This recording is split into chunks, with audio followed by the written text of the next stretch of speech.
Bismillahirrahmanirrahim. Assalamualaikum warahmatullahi wabarakatuh.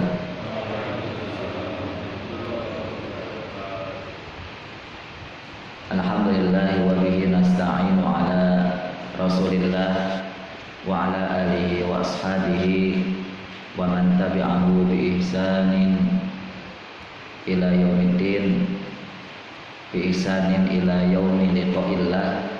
Asyhadu an la ilaha illallah wa la syarika lah wa asyhadu anna Muhammadan abduhu wa rasuluhu alladzi la nabiyya wa la rasula ba'dah. Alhamdulillah, puji dan syukur kepada Allah yang masih menitipkan kepada kita iman, keyakinan dan kepercayaan kita bahwa kita iman, bahwa kita yakin di depan kita ada Islam, bahwa kita percaya, bahwa kita iman, di depan kita ada peradaban Islam. Dan nikmat inilah yang kita tunggu-tunggu. Nikmat di mana umat Islam yakin, di mana nikmat di mana umat Islam itu percaya bahwa di depannya ada Islam yang sedang atau yang akan tinggi. Maka orang muslim mengaku muslim tapi tidak yakin akan kebesaran Islamnya, maka dia tidak mendapatkan kenikmatan iman. Namun kita, Allah hadirkan kenikmatan itu, yaitu berupa keyakinan bahwa di depan kita ada Islam yang akan tinggi, yang akan menyinari alam semesta, yang akan menyinari dunia ini, bumi ini dengan keadilan dan cahaya.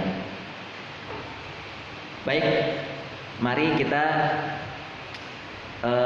lebih yakinkan lagi kebesaran Islam di depan ini, di depan kita nanti, dengan kita belajar dari sumber cahaya, yaitu Quran, dalam mengaplikasikan dan dalam memantaskan diri kita. Akankah kita nantinya yang akan menjadi pemangku peradaban nanti, ataukah orang lain, ataukah generasi lain? Maka kalau kita ingin kita yang akan memangku peradaban di depan, kita yang menjadi pemimpin-pemimpin di depan, yuk kita semangat untuk terus bersama Al-Quranul Karim. Nah, kita lanjutkan majelis tadabbur kita ini masih dengan surat Al-Kahfi ayat yang ke-60, yang dimana kita belajar bagaimana pendidikan melalui kisah, bagaimana pendidikan di dalam Al-Quran melalui kisah Nabiullah Musa alaihi salam bersama sang guru. Nah, bersama sang guru yang mulia, yaitu Nabiullah Khadir alaihi salam. Di dalam surat Al-Kahfi kemarin sudah menjelaskan,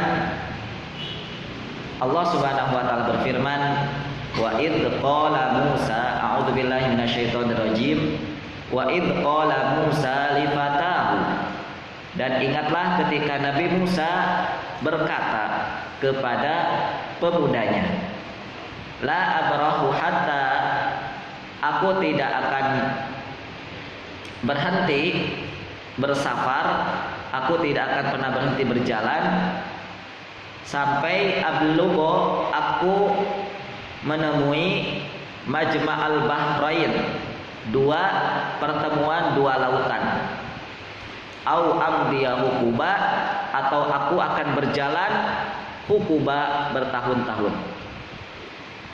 Kita lompat saja ya. Kemarin kita sudah jelaskan idqolanya.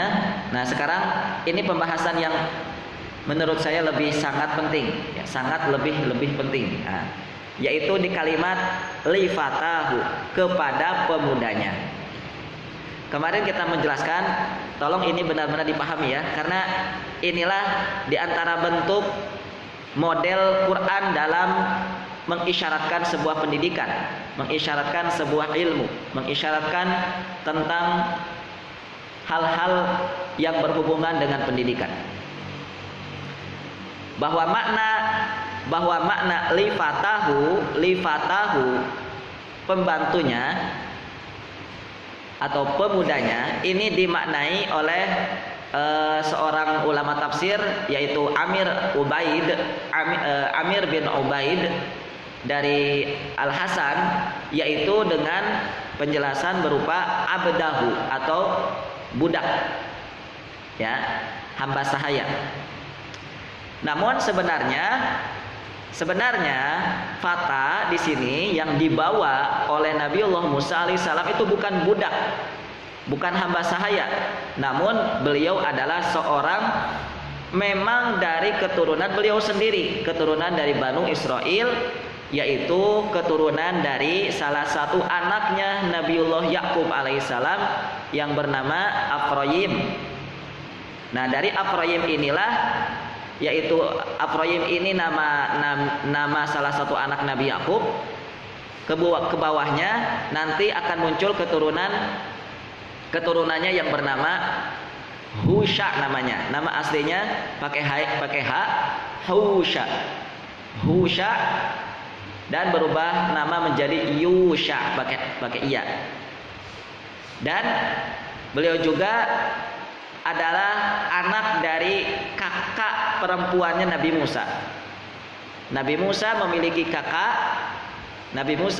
kakak yang bernama Maryam, ya, yang kisahnya ada di dalam surat Toha, surat Al-Qasas, ya. Salah satunya Maryam. Nah, itu beliau memiliki anak namanya Yusha. Ya, Yusha. Beliau juga adalah seorang yang bukan biasa-biasa. Ya, beliau ini adalah keturunan dari beliau sendiri, keturunan dari Nabi Musa sendiri, ya, keturunan dari Banu Israel. Ya, juga beliau ini adalah seorang yang bukan anak keturunan Bani Israel yang biasa-biasa. Beliau ini adalah seorang yang pernah mendapatkan mandat, orang yang pernah mendapatkan tugas dari Nabi Musa berupa menjadi intel atau jasus di sebuah kota yang bernama Kan'an. Jadi orang-orang yang super hebat, Yusha bin Nun ini, ya, Yusha ini. Namun ada salah seorang ulama mengatakan bahwa ini adalah budak. Nah, ada salah seorang ulama yang mengatakan juga bahwa di sini fata di sini adalah khodim atau pembantu, sebagaimana yang disampaikan oleh Al-Imam di dalam tafsirnya At-Tahrir wa Tanwir.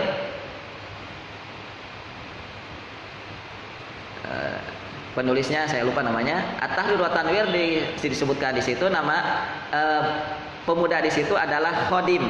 Jadi dilabeli dengan khodim atau pembantu atau tabi'. Sebagaimana kami jelaskan kemarin, adalah sosok seorang yang selalu mengikuti kemana Nabi Musa pergi. Ya khodim, ya tabi'. Itu kan sama persis dengan pembantu. Itu kan sama persis dengan hamba sahaya atau budak. Ya. Ala kulli hal, teman-teman yang dimuliakan Allah Subhanahu wa taala, bagaimana memahami kedua pendapat ini? Yang satu ada yang mengatakan hamba sahaya, yang satu ada yang mengatakan pembantu, dan yang berikutnya di dalam hadis Nabi Shallallahu Alaihi Wasallam disampaikan tentang larangan untuk memanggil abid, ya, atau memanggil abd, budak, kepada pembantu, kepada hamba sahaya. Tetapi Nabi mengatakan panggillah dia fata, panggillah dia fata kalau pembantunya laki-laki, kalau pembantunya perempuan ammati. Ammati. Baik. Ada satu larangan dari Nabi tentang memanggil orang yang membantu kita dengan abad atau dengan budak, ya. Dan pembahasan tafsir tadi yang sudah disampaikan bahwa fata di sini adalah budak. Fata di sini ditafsirkan dengan budak. Bagaimana memahami ini? Teman-teman yang dimuliakan Allah, kemarin kita sudah jelaskan tentang pelajaran di sini. Bahwa sebenarnya dua pengertian ini bukan sebuah pengertian yang bertentangan. Namun menjadi satu perpaduan, ya, dua pendapat ini menjadi sebuah perpaduan yang mengisyaratkan sebuah pelajaran mahal. Yang mengisyaratkan sebuah pelajaran mahal tentang apa? Tentang sosok seorang murid. Tentang sosok seorang murid. Bahwa Nabiullah Musa alaihissalam membawa sang murid dalam perjalanannya. Membawa sang murid dalam perjalanannya. Yang mana nantinya sang murid ini, yaitu tadi yang bernama Yusha, beliaulah yang akan menjadi pengganti kepemimpinan Banu Israel setelah Nabiullah Musa alaihissalam meninggal. Setelah Nabiullah Musa alaihissalam meninggal. Maka dari mana ilmu kepemimpinannya Yusha bin Nun? Dari mana ilmu-ilmu Yusha bin Nun ini sehingga layak menjadi pemimpin, bahkan menjadi nabi, penerus Nabi Musa atau penerus Nabi Harun nantinya. Nah ini karena beliau pernah belajar, pernah mengikuti, pernah menjadi pembantu, dalam tanda kutip pernah menjadi budaknya Nabi Musa alaihissalam. Ya, oke, dari sini sebuah isyarat mahal, pelajaran mahal banget, ya, mahal banget di dalam Islam, tidak ada di dalam kurikulum yang lain, tidak ada dalam pendidikan yang lain, tidak ada di luar selain Islam, tidak ada. Apa itu? Di dalam konsep pendidikan Quran, bahwa selayaknya seorang murid bersikaplah sebagai budak di depan guru. Bersikaplah sebagai budak di depan guru. Selayaknya budak menaati, mematuhi, melayani sang guru, begitu pula seorang murid. Begitu pula seorang murid. Maka cikal bakal keberhasilan seorang Yusha bin Nun itu disebabkan karena apa? Disebabkan karena beliau bersikap layaknya budak di depan sang guru yang bernama Musa alaihissalam.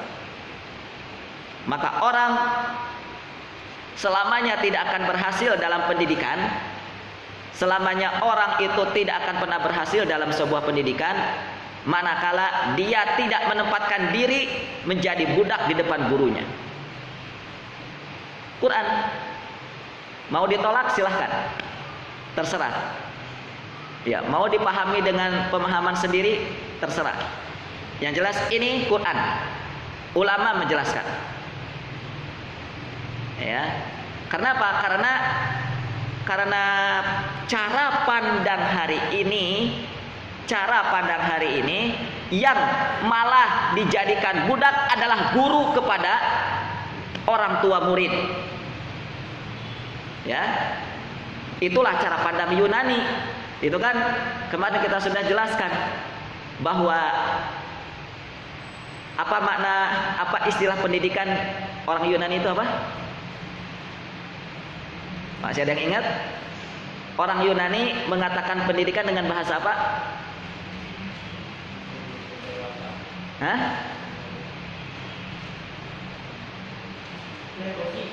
Hah? Pedagogi.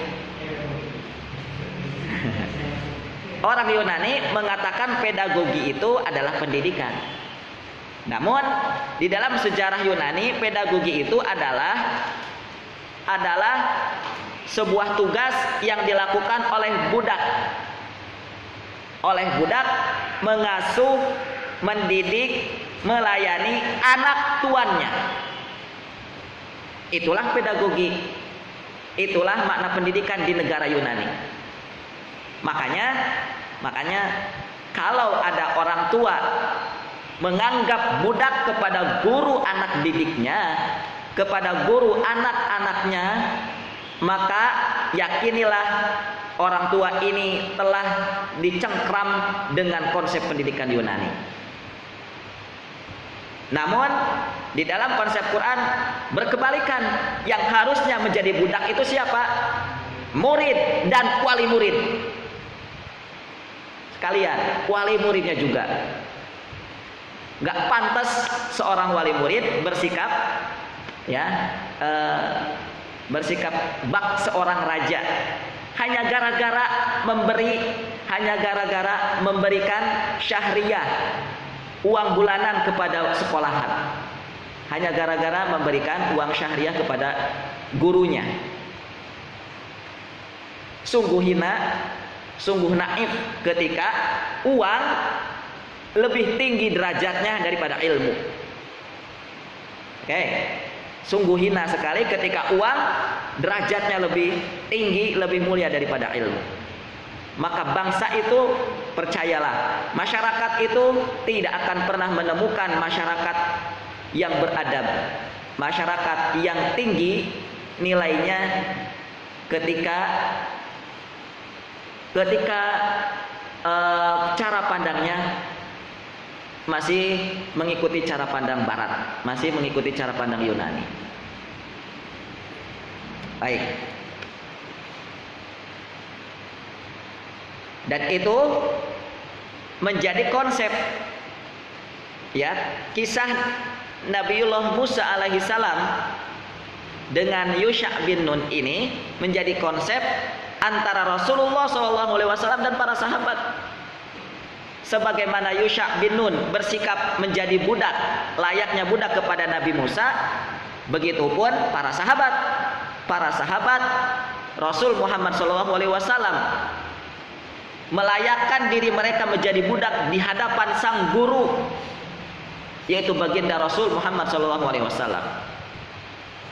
Kemarin kita sudah sampaikan ada para sahabat yang melayani Nabi Muhammad untuk mengurusi sandal dan tongkatnya. Ya, Nabi Muhammad SAW ketika akan masuk masjid, itu sandal Nabi dibawa oleh sahabat ini, tongkat Nabi dibawa oleh sahabat ini, sandal kanan Nabi dimasukkan, gitu ya, ke kan atau ke lengan bajunya sahabat ini dimasukkan. Supaya apa? Supaya Nabi ketika nanti keluar masjid itu mudah, ya, mudah untuk mendapatkan atau mudah untuk memakai sendalnya lagi. Ada para sahabat Nabi yang berkhidmat, yang menjadi pembantu, yang menjadi budak Nabi dalam tanda kutip, ya, yaitu tugasnya mengingatkan saat Nabi tidur, saat Nabi istirahat, sholatnya diingatkan, mengingatkan sholat Nabi kita Shallallahu Alaihi Wasallam. Ya Rasulullah, sholat, ya Rasulullah, as-sholat. Baik. Lalu di depan Nabi juga ada sahabat yang bertugas, yang berkhidmat menjahitkan baju Nabi. Kalau baju Nabi ada yang bolong, kalau baju Nabi ada yang rusak, dijahitin sama para sahabat. Loh, Ustaz, kan Nabi juga mengatakan, gitu ya, pernah menjahit baju diri sendiri. Iya, tapi tidak selalunya. Loh, kalau Nabi selalu menjahitkan bajunya sendiri, kapan Nabi tugasnya? Kapan Nabi dakwahnya? Kapan Nabi berkarya untuk umatnya? Kalau disibukkan dengan hal-hal yang sepele seperti ini. Makanya mengapa hari ini ahli ilmu kurang dalam karya-karyanya? Karena ahli ilmunya disibukkan dengan hal-hal yang remeh. Karena ahli ilmunya disibukkan dengan sesuatu yang remeh-temeh. Contohnya apa? Gak ada baju. Kan tidak sedikit kan guru-guru yang bajunya bolong-bolong, guru-guru muslim, guru-guru agama yang kesulitan, jangankan untuk membeli baju baru, untuk mendapatkan makan yang sehat hari itu saja kesulitan. Makanya pantas guru-guru agama sakit-sakitan, guru-guru agama tidak maksimal mengajarkan ilmunya, padahal ilmunya setumpuk ya, padahal ilmunya segudang, tapi gara-gara dia disibukkan dengan hal-hal yang remeh, akhirnya apa? Ilmunya hilang, tidak dimanfaatkan, tidak termanfaatkan oleh umat. Tapi lihat Rasul kita Shallallahu Alaihi Wasallam, ada sahabat juga yang menyiapkan unta Nabi untuk beliau berkendaraan kemana beliau mau. Ketika beliau akan safar, ada sahabat yang tugasnya membantu Nabi menyiapkan kuda, unta atau kendaraan Nabi. Nabi punya unta, Nabi punya keledai, Nabi punya kuda sebagai binatang tunggangannya. Sehingga teman-teman yang dimuliakan Allah, lihat, padahal mereka bukan budak. Para sahabat adalah manusia-manusia merdeka. Tapi mereka melayakkan diri mereka di depan Nabi bak seorang budak. Ya, seorang budak di depan Nabi. Sehingga mereka ketika Rasulullah Shallallahu Alaihi Wasallam wafat, hasilnya mereka menjadi seorang pembesar di negara yang ditugaskan setelah Nabi wafat, oleh pemimpin-pemimpin Islam setelah Nabi wafat. Contohnya Abu Hurairah ditugaskan oleh Umar untuk memimpin salah satu kota kekuasaan muslimin untuk Abu Hurairah. Ada juga Sa'ad bin Amr al-Jumahi. Sa'ad bin Amr al-Jumahi pun juga sama, diamanahi gubernur, ya, gubernur oleh Umar bin Khattab. Ini hasil dari apa? Hasil dari pelayanan, ya, hasil dari pelayan Nabi Muhammad, ahli ilmu, ahli agama, ahli segala ahli. Nabi kita Shallallahu Alaihi Wasallam. Oleh karena itu, teman-teman yang dimuliakan Allah Subhanahu Wa Taala, bahwa ketika ilmu yang ingin kita dapatkan maksimal, perhatikan nih, ini konsep Quran nih, mahal banget nih. Ketika kita ingin mendapatkan ilmu maksimal, ilmu manfaat, kemarin kita sudah jelaskan bahwa di dalam konsep pendidikan Islam itu yang dicari bukan sekedar ilmu. Mas mau kemana mas? Mau mencari ilmu pak? Bukan sekedar mencari ilmu, tapi carilah ilmu yang bermanfaat. Maka agar ilmu kita manfaat, agar ilmu yang kita cari penuh dengan kebaikan, ya, menghasilkan, menyebabkan kita menjadi orang hebat, orang besar, pemimpin di masa depan, maka cara pendidikan yang ideal, mencari ilmu yang ideal itu adalah temui satu guru yang kompeten, lalu minta izin kepada guru tersebut untuk jadi pelayan beliau, ya, melayani beliau. Pak guru, Pak dosen, izinkan kami, ya, untuk menjadi pelayan Pak guru. Apapun yang Pak guru, apapun yang Pak dosen inginkan, siap aku layani. Nah, ya. Disiapkan apanya, mobilnya disiapkan, kendaraannya disiapkan, makannya begitu. maka timbal baliknya beliau pun pasti akan memberikan ilmu-ilmunya yang tidak sama seperti apa yang Pak dosen berikan ketika beliau ngajar di kampus. Begitu. Apalagi kepada guru agama, kepada ustadz, ahli ilmu Islam, kepada ulama. Ya. Nah, itu jauh lebih mulia dan jauh lebih barokah lagi. Pergilah antum temui salah satu ustadz, salah satu guru agama, salah satu syekh, salah satu ulama di negeri ini, minta izin sama ulama itu, minta izin sama guru itu, minta izin sama ustadz itu untuk menjadi pelayan beliau, umpamanya setahunkah, 2 tahunkah, untuk apa? Menguras ilmu yang dimiliki oleh guru ini. Dalam tanda kutip, menguras. Karena begitu, ya. Kalau ingin maksimal ilmu itu bukan di kampus. Kalau ingin belajar maksimal itu bukan di kampus. Ini sekali lagi, pernyataan saya seperti ini bukan melarang antum belajar di bangku kuliah, silahkan. Tapi nggak maksimal. Karena apa? Karena kuliah di kampus itu terbentur dengan kurikulum, dia terbatas. Tidak sama seperti kita mulazamah, ya. Tidak sama seperti kita langsung bermusyafahah namanya. Tidak sama ketika kita bertalaqi kepada langsung dengan guru. Karena dia terbentur dengan waktu, terbatas dengan waktu, dengan kurikulum, dan begitu seterusnya. Akhirnya ilmu yang kita dapatkan dari guru itu nggak maksimal. Kalau mau seperti ini, mau maksimal, dapatkan ilmu, begini caranya. Belajar dari mana? Dari para sahabat kepada Rasulullah, dari Yusha bin Nun kepada Nabi Musa alaihissalam. Berani, siap untuk melawan arus pendidikan, konsep pendidikan hari ini. Kalau nggak berani, antum kuliah lagi di kampus, ya silahkan, terserah. Nanti hasilnya pun juga akan sama lagi seperti apa yang antum saksikan hari ini.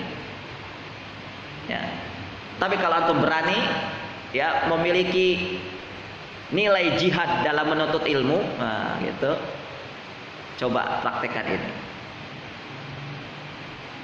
Oke. Di dalam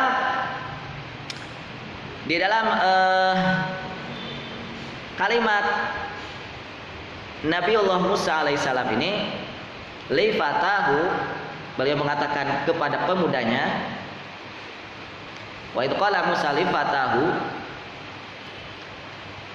Di sini ada pelajaran bahwa laisa kulla wahid yastahiq al murafaqah wa yuslihu laha, bal yanbaghi ikhtiyaril afdal, wa dzalika li anna Musa alaihi salam qad ikhtara fata minal fatayan alladhi asbaha nabiyyan wa huwa Yusha bin Nun wa huwa Yusha alaihi salam. Intinya bahwa artinya di sini adalah tidak setiap orang bisa kita ajak untuk menjadi teman untuk dalam perjalanan.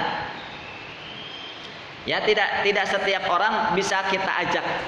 Tidak setiap orang layak untuk kita ajak menjadi teman dalam perjalanan. Namun seharusnya pilihlah teman dalam perjalanan yang paling afdol. Bal yanbaghi ikhtiyar al afdol. Sebagaimana Nabi Musa, wa dzalika li anna Musa qad ikhtara fata. Sebagaimana Nabi Musa memilih untuk menjadi teman dalam perjalanan menuntut ilmunya sosok seorang apa? Fata, seorang pemuda, bukan syaikh, bukan seorang kakek-kakek ataupun bukan seorang bapak-bapak yang sudah umurnya di atas pemuda. Yang dipilih oleh Nabi Musa alaihissalam untuk mengikuti beliau dalam perjalanan safar ilmunya adalah fata.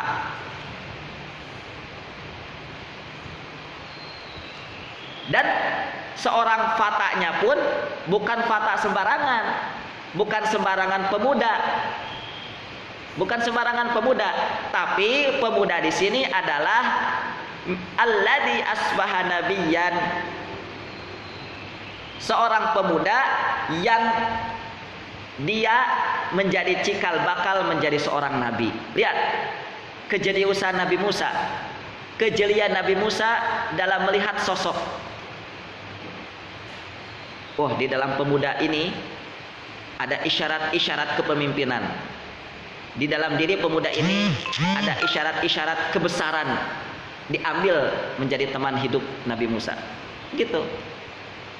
Bukan sembarang orang, bukan sembarang pemuda, tapi pemuda yang memiliki nilai-nilai kebesaran di masa depannya. Itulah Yusha bin Nun. Ya. Baik. Jadi teman-teman, untuk menjadi orang besar, untuk menjadi pemimpin hebat, itu hasil dari penyeleksian. Ini perlu antum camkan baik-baik. Hasil dari penyeleksian, hasil dari pemilihan. Artinya bahwa di sini adanya proses penyeleksian. Untuk menjadi orang besar itu, untuk menjadi orang hebat itu ada penyeleksian, diseleksi. Ya. Kalau apa tuh namanya? Kalau garam atau gula atau beras, gitu ya.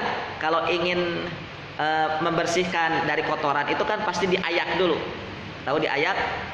Nah, itu ada tempat khusus atau ada tempat benda khusus untuk mengayak, menyaring. Itu yang menyaring. Itu yang kotor-kotor nanti ke bawah turun. Gitu kan?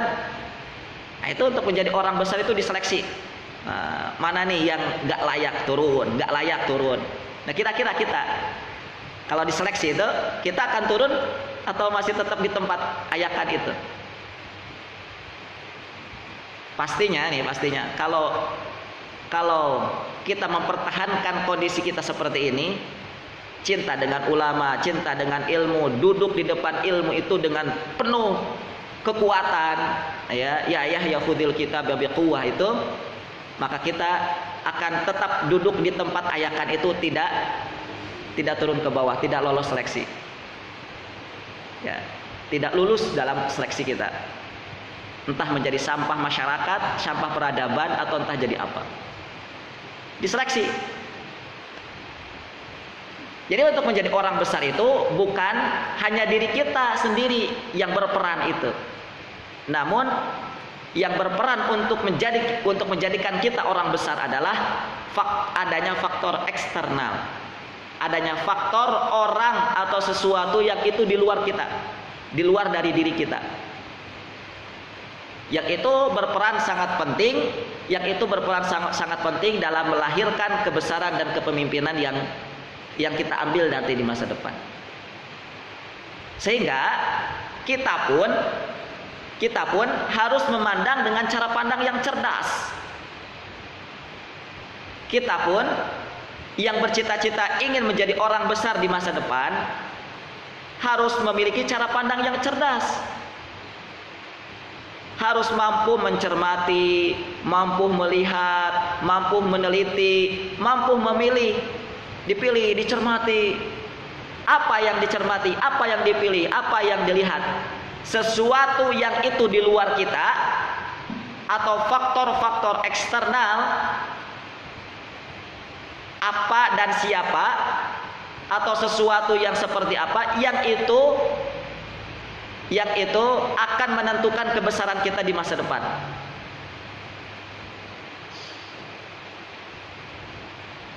Sehingga nanti kita tidak akan ada rasa penyesalan. Sehingga nanti tidak akan ada rasa penyesalan. Menyesal gimana? Gini, antum nih sudah lama belajar di lembaga ini, antum sudah belajar di ma'had ini, antum sudah belajar antum sudah lama mengikuti konsep pendidikan ini, tahu-taunya lembaga ini tidak menghadirkan saya menjadi pemimpin. Tahu-taunya lembaga ini tidak mengantarkan saya menjadi pemimpin besar, menjadi orang hebat di masa depan. Ya. Antum sudah lama bergabung di lembaga apa, berjuang di organisasi apa. Ya.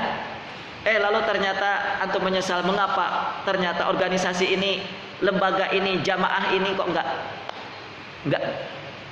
mengantarkan saya menjadi orang besar. Dan termasuk antum mengikuti orang, mengikuti sosok, mengikuti manusia siapa. Tiap hari antum berteman dengan orang ini, tahu-taunya antum menyesal. Jangan salah loh, jangan salah. Bahwa ada penghuni neraka, dia masuk neraka gara-gara apa? Gara-gara salah milih teman. Atau dalam arti kata yang lain, salah milih tempat belajar, salah milih tempat bermasyarakat, salah milih tempat berorganisasi.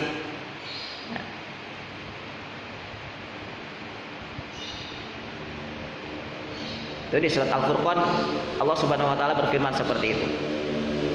Itu karena salah milih teman, itu akibatnya dia ikut-ikutan masuk neraka. Baik, maka kita pun juga harus pandai-pandai melihat, ya. Ini orang atau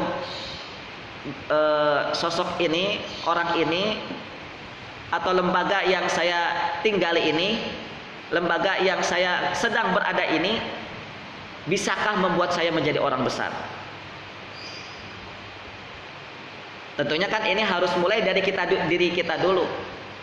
Sebuah optimisme, sebuah tujuan, sebuah visi. Kita punya enggak visi untuk menjadi orang besar? Kita punya enggak visi untuk menjadi pemimpin? Kalau enggak punya, ya mustahil akan ada rasa, akan ada respon, akan ada respect gitu ya terhadap kehidupan yang ada di sekitar kita. Dia duduk sekolah dimanapun, ya cuek saja. Belajar di lembaga ini ya nggak berarti apa-apa buat dia tuh. Asal apa? Asal belajar gitu. Asal punya ijazah, asal dapat gelar LC, asal dapat gelar SPDI, asal dapat gelar. Nggak peduli tuh. Mau menjadikan dirinya sebagai apa di masa depan tuh nggak peduli. Ya. Tapi Yusha bin Nun itu cara pandangnya lain dengan kita. Para sahabat Rasulullah, Abu Hurairah radhiyallahu anhum ajmain, itu beda cara pandangnya dengan kita. Mereka tahu, faktor eksternal yang akan membawa saya menjadi orang besar itu Rasulullah. Akhirnya apa? Abu Hurairah radhiyallahu anhu sampai mau safar dari Yaman, kota tempat tinggalnya, asal kelahirannya, pergi ke Madinah. Di Madinahnya pun beliau berlapar-lapar menjadi orang miskin. Rela hidup bermiskin-miskin ria. Demi apa? Menyertai faktor eksternal. Ya, yang itu akan menjadi sebab kebesarannya. Dan betul. Abu Hurairah radhiyallahu anhu menjadi orang besar di kemudian hari. Sebabnya karena apa? Karena berteman dengan ahli ilmu, karena berteman dengan Rasulullah sallallahu alaihi wasallam.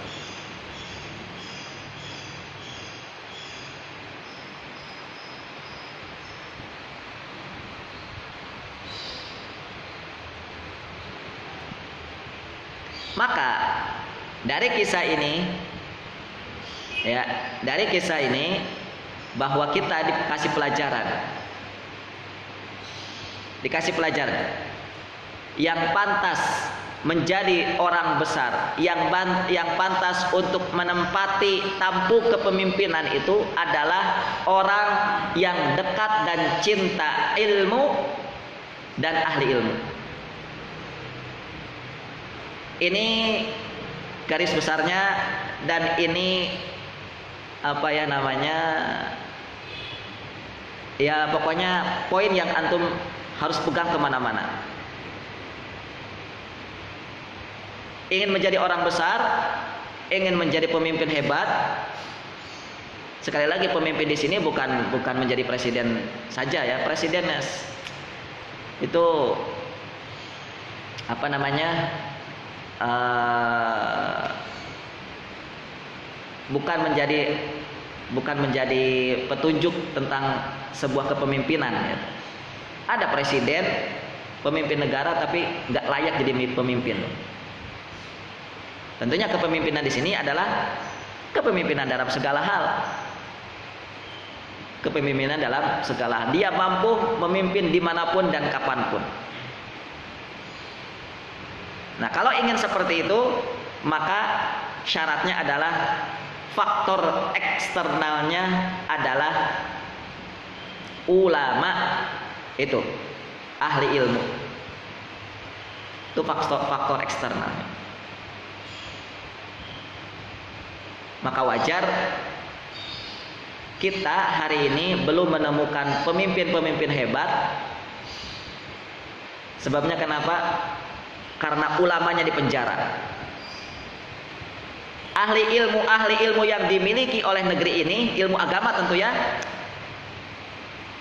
itu di penjara, di apa tuh namanya, diintimidasi, lalu apalagi apa itu istilah-istilah hari ini itu apa, dibuat buruk citra namanya ulama itu, apa itu namanya,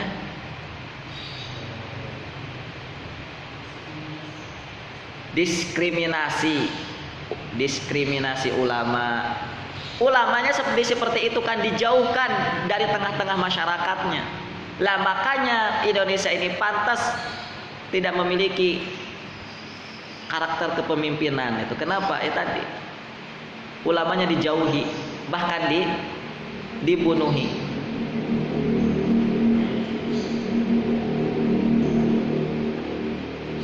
Maka orang itu selamanya tidak akan menjadi orang hebat,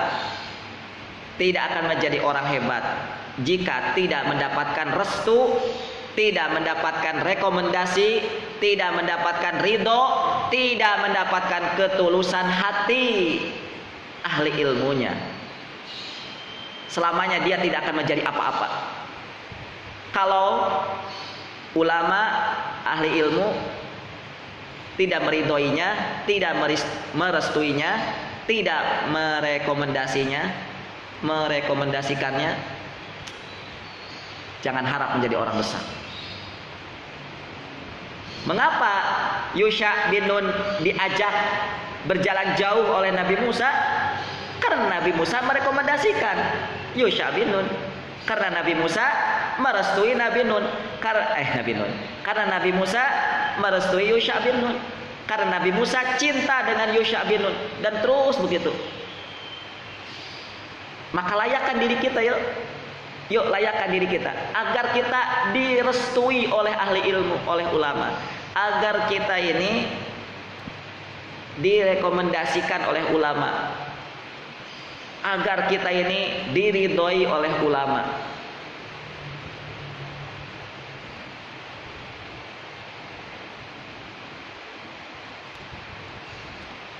Baik, sehingga lihat, karena yang menjadi penentu kebesaran dan kepemimpinan itu adalah ilmu dan ahli ilmu, maka konsep pendidikan yang benar itu, nah kita mulai dari sini ya. Konsep pendidikan yang benar itu tentunya konsep Quran ya, adalah konsep pendidikan yang dapat mengantarkan dan melahirkan kepemimpinan. Konsep pendidikan yang benar itu adalah manakala konsep yang melahirkan dirinya menjadi orang besar di kemudian hari, menjadi pemimpin besar di kemudian hari. Ini konsep pendidikan yang benar. Bukan menjadi budak di negeri sendiri. Bukan menjadi karyawan di negeri sendiri. Antum pernah nggak dikata-katain oleh orang tua kah, oleh siapa gitu,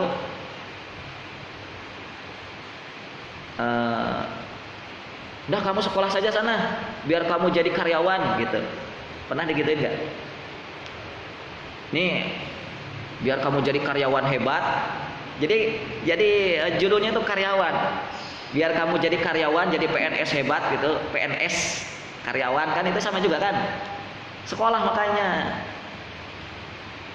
Lihat cita-cita orang tua kita, ya, bukan nggak tahu nih sekarang masih mayoritas atau sudah berkurang. Mudah-mudahan sudah berkurang ya. Itu cita-cita untuk anak-anaknya sekolah itu mentok sampai jadi PNS. La haula wala quwata illa billah. Ya. Jadi karyawan. Jadi karyawan di perusahaan apa gitu. Jadi karyawan di lembaga pendidikan apa, jadi karyawan apa? Jadi karyawan. Jadi cita-citanya itu dilahirkan bukan untuk jadi pemimpin. Padahal konsep pendidikan yang benar itu waj'alna lil muttaqina imama, itu yang diamanatkan Allah di dalam surat Al-Furqan itu. Rabbana hab lana min azwajina wa dzurriyyatina qurrata a'yun waj'alna lil muttaqina imama. Jadikanlah kami sebagai pemimpin orang-orang bertakwa. Loh coba. Itu kan doa. Yang namanya doa kan bisa diucapkan oleh siapa saja kan? Ya, bukan hanya oleh calon yang akan jadi presiden. Kita pun wajib mendoakan, berdoa seperti ini karena ini ayat Al-Qur'anul Karim. Artinya bahwa isyarat kepemimpinan itu ya sudah ada dalam Al-Qur'an untuk menjadi angan, bukan angan-angan ya, untuk menjadi visi besar kita di ke depan itu, di masa depan kita.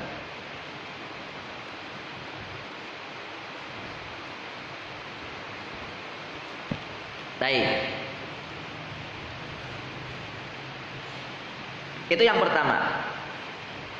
Ya, bahwa karena saya ulangi, karena yang menjadi penentu kebesaran dan kepemimpinan kita di masa depan adalah ilmu dan ahli ilmu, ilmu dan ulama, maka pendidikan yang benar, ciri konsep pendidikan yang benar itu adalah di mana konsep pendidikan itu adalah yang dapat mengantarkan diri menjadi atau melahirkan kepemimpinan, mengantarkan dan melahirkan kepemimpinan. Yang kedua, konsep pendidikan yang benar itu adalah konsep pendidikan yang bersambung kepada ilmu para nabi. Ini konsep pendidikan yang benar itu adalah di mana konsep ini, konsep pendidikannya sambungnya itu bersambungnya sampai kepada para nabi. Jika Yusha bin Nun adalah salah satu umat Nabi Musa alaihissalam dan mendapatkan kebesarannya karena nempel dengan ilmunya siapa? Nempel dengan ilmunya Nabi Musa, maka kita kalau ingin menjadi besar, kalau kita ingin menjadi hebat, kalau kita ingin menjadi pemimpin di masa depan, karena kita umat Nabi Muhammad, maka tempellah ilmu atau konsep pendidikan Nabi kita Shallallahu Alaihi Wasallam, konsep pendidikan yang sudah dicontohkan oleh Nabi kita Shallallahu Alaihi Wasallam. Tempel itu, teladani, aplikasikan apa yang diajarkan oleh Nabi, ilmu pendidikan yang diajarkan oleh Nabi diaplikasikan.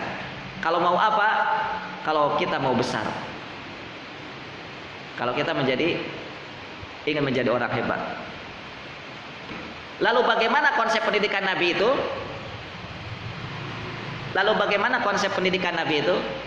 Nah itu tadi di atas ya sudah dijelaskan. Konsep pendidikan Nabi Muhammad SAW satu, Murid itu layaknya seperti budak di depan guru. Itu konsep pendidikan Nabi itu. Ya, satu itu. Makanya kalau murid petatang petenteng di depan gurunya, tidak memuliakan gurunya, tidak melayakkan diri sebagai budak di depan gurunya, itu dia tidak mengaplikasikan konsep pendidikan Nabi. Konsep pendidikan siapa? Nah, kalau bukan iblis lalu siapa lagi? Nah, konsep pendidikan iblis.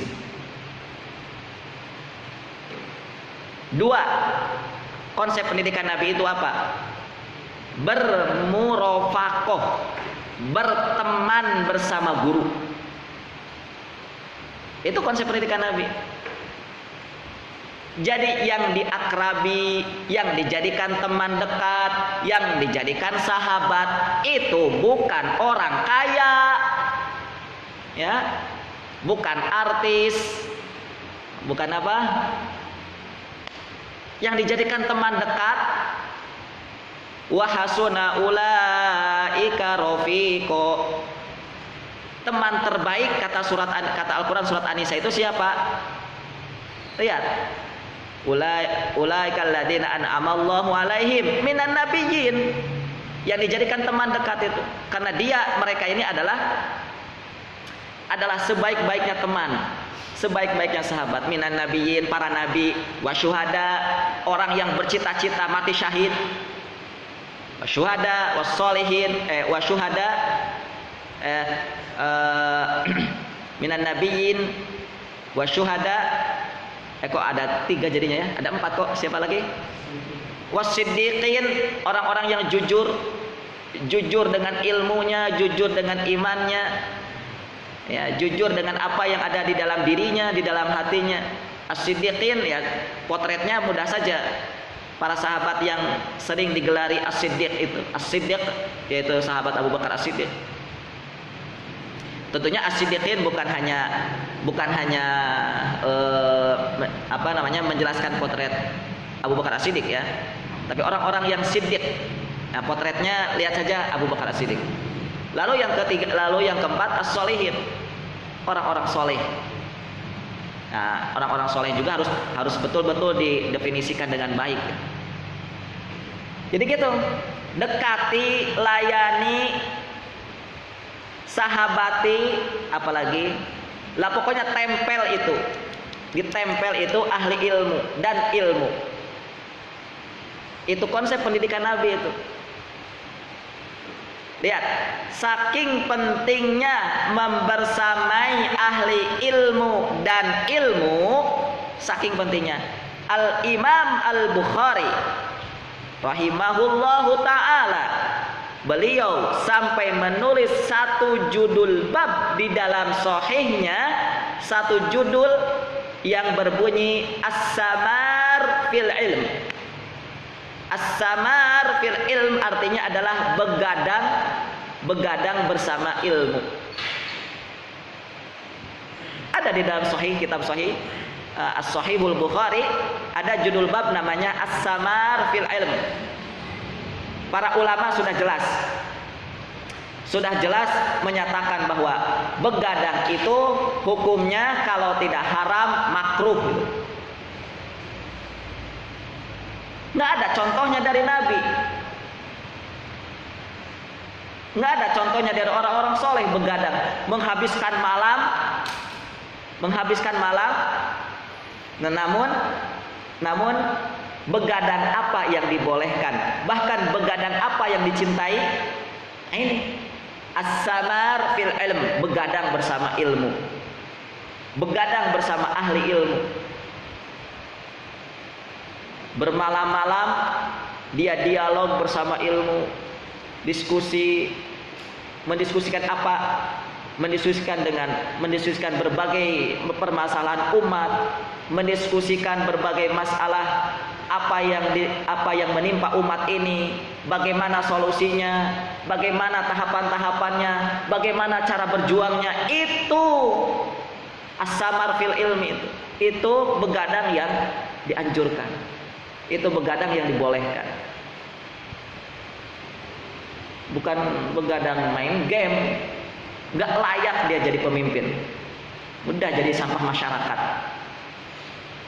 Ya, mohon maaf nih, saya tegas-tegasan sekarang.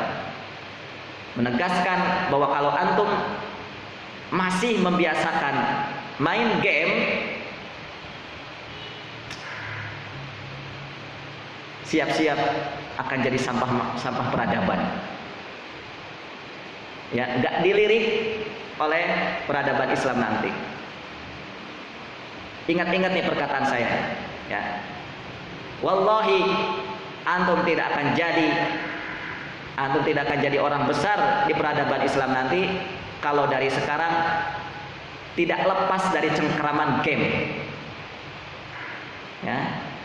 Kalau mau terus-menerus seperti itu, silahkan. Yang jelas saya sudah nasihatkan dari sekarang. Baik.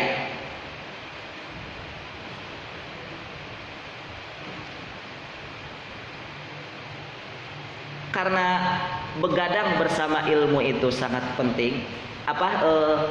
Karena membersamai ilmu itu sangat penting. Maka sampai para ulama pun menerbitkan satu buku, ya, yang di situ judulnya adalah Bab As-Samar fil Ilm, seperti yang ditulis oleh Al-Imam Bukhari. Maka orang nih, kalau kita merujuk kepada pembahasan begadang bersama ilmu, maka kita akan membuat satu kesimpulan begini. Maka orang itu tidak akan menjadi pemimpin besar, tidak akan menjadi orang hebat kalau belum mampu begadang bersama ilmu,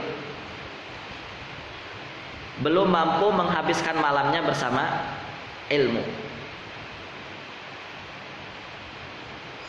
Ya. Jadi sebenarnya salah satu kenapa umat Islam itu harus kuat badannya, harus kuat. Nah, itu karena dia akan bertemu dengan satu saat, satu waktu di mana dia akan menghabiskan malamnya bersama ilmu. Dan itu sudah sering sekali dalam sejarah disampaikan, dikisahkan tentang para ulama itu habis-habisan dengan ilmu itu. Menghabiskan waktu itu dengan ilmu.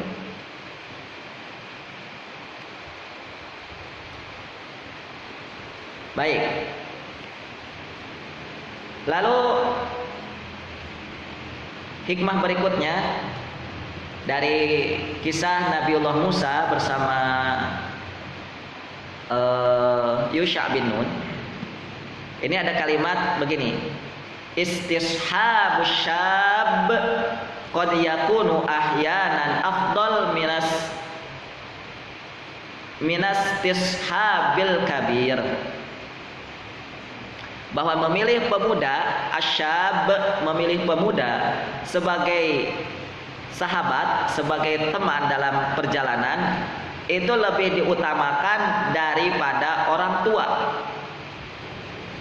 daripada istishabil kabir. Karena kan yang dibawa oleh Nabi Musa untuk berjalan itu bersafar itu adalah seorang pemuda, seorang pemuda. Maka di sini diambil hikmah bahwa perjalanan itu enaknya, afdolnya bersama anak muda. Nah, bersama anak muda. Apalagi perjalanan dalam menuntut ilmu. Sehingga wahai kalian para pemuda, antum semua yang muda perkasa, ya, bergemuruh rasa keingintahuan antum. Yuk layakkan diri antum semua, layakkan diri kita semuanya. Layakan untuk apa? Layak untuk dipilih oleh ulama agar bisa diajak jalan-jalan. Layakkan diri, mumpung antum masih muda, sehingga antum layak dipilih. Kamu, yuk ikut aku nih, ikut Ustaz yuk jalan-jalan. Kira-kira kalau ulama ngajak jalan-jalannya kemana? Menuju kebesaran antum, menuju kebesaran antum. Yuk ajak jalan-jalan. Itu kalau ulama.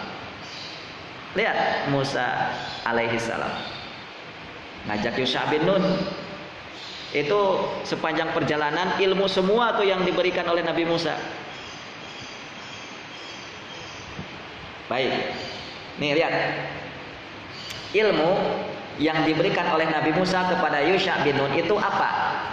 Ilmunya, ilmu yang diberikan oleh Nabi Musa kepada Yusha bin Nun.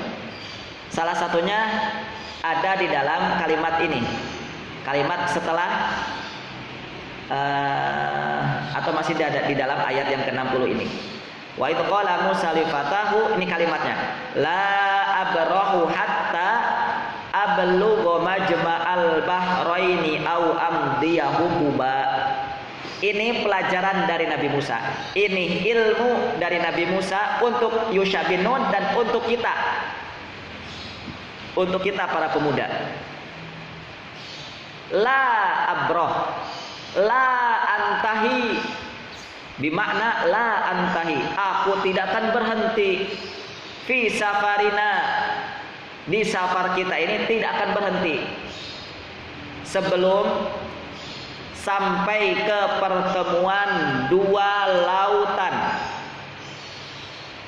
atau aku akan berjalan terus menerus walaupun hukuba, walaupun bertahun-tahun.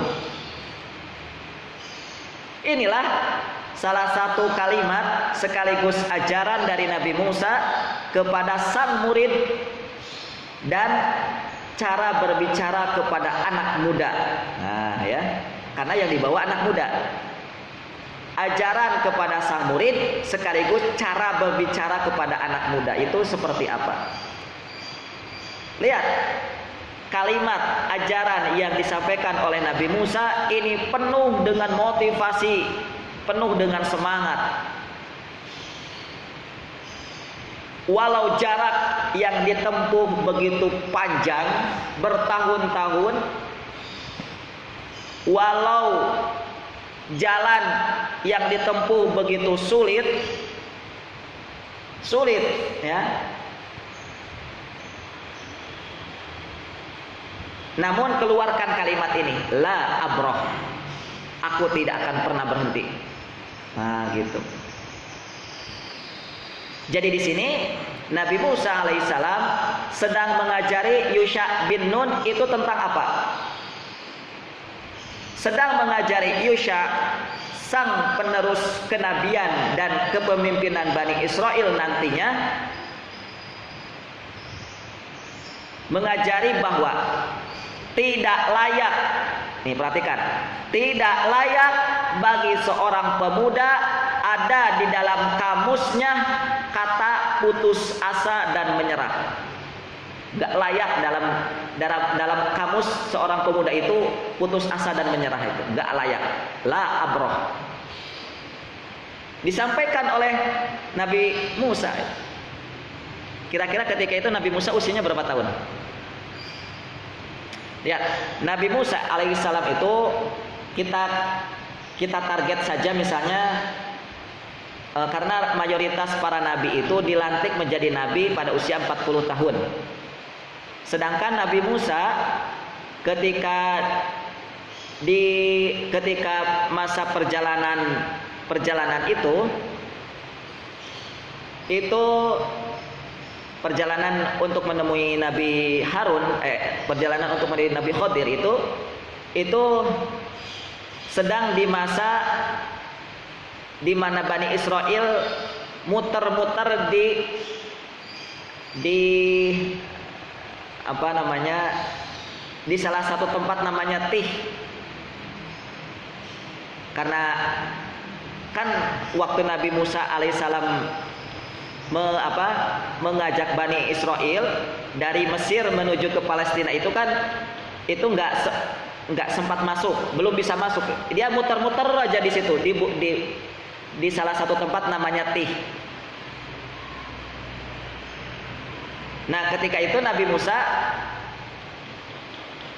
berada di situ itu kurang lebih selama atau dalam kurun waktu 20 tahun.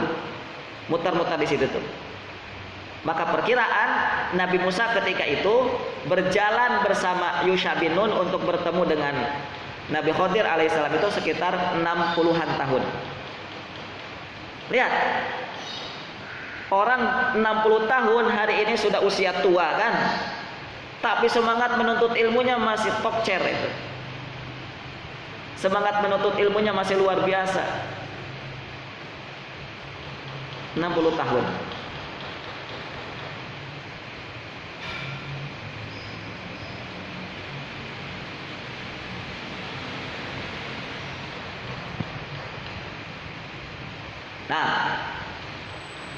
Nah, di kisah ini ya di la abrahu hatta ablugha majma'al bahrain, kita mendapatkan ya secuil pendidikan besar dalam Islam, bahwa konsep pendidikan yang diajarkan oleh Islam tuh teman-teman, konsep pendidikan yang diajarkan oleh Al-Qur'an itu adalah konsep yang menumbuhkan keoptimisan. Itu konsep pendidikan Quran.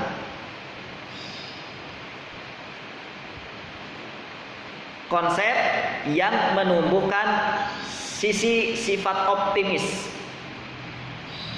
utamanya di saat atau di zaman sulit. Di zaman sulit seperti kita hari ini kan sulit. Ada corona, gak selesai-selesai, kapan ini corona Allah angkat. Sisi sulit. Tapi umat Islam harus optimis. Kalimat dari Nabi Musa, la abrahu hatta ablugha majma'al bahrain. Tidak akan berhenti. Optimis.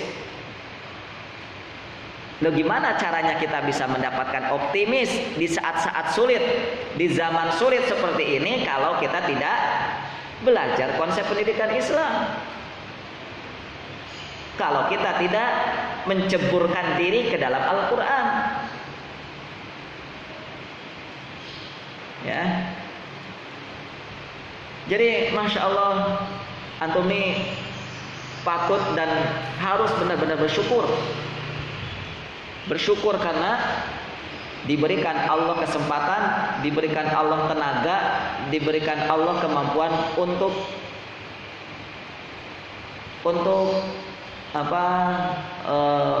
membersamai Quran, untuk membersamai Al-Quran. Jadi optimis itu adalah satu sesuatu yang mengungkapkan rasa gembira. Selalu gembira hidup itu, optimis, selalu semangat. Makanya di dalam hadis Nabi Shallallahu Alaihi Wasallam, hadis riwayat dari Anas bin Malik, hadis dari sahabat Anas bin Malik, ini riwayatnya muttafaqun alaih, Bukhari Muslim, bahwa Nabi Shallallahu Alaihi Wasallam bersabda, basyiru wala tunaffiru, basyiru, buatlah gembira, buatlah gembira. Itu konsep Islam, itu konsep yang benar, itu konsep pendidikan yang benar, itu membuat orang gembira. Basyiru, yassiru, bermudah-mudahlah, membuat orang mudah, bukan membuat orang sulit. Itu konsep pendidikan yang benar.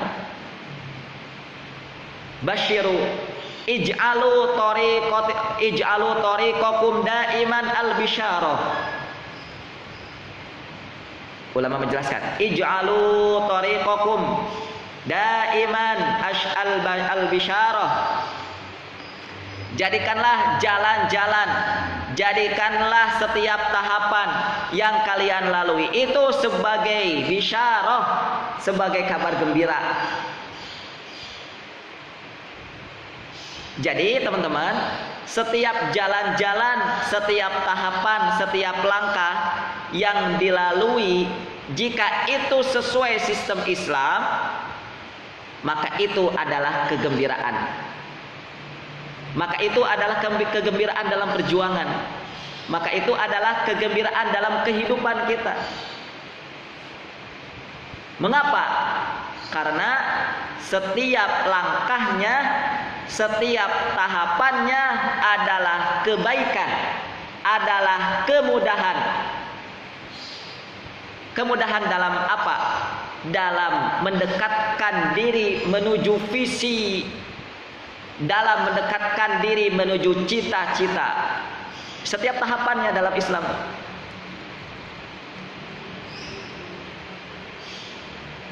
Walaupun tahapan-tahapan yang dilalui itu orang menganggap sesuatu yang kecil, orang menganggap sesuatu yang remeh, orang menganggap sesuatu yang menyulitkan, orang menganggap sesuatu yang menyakitkan bahkan.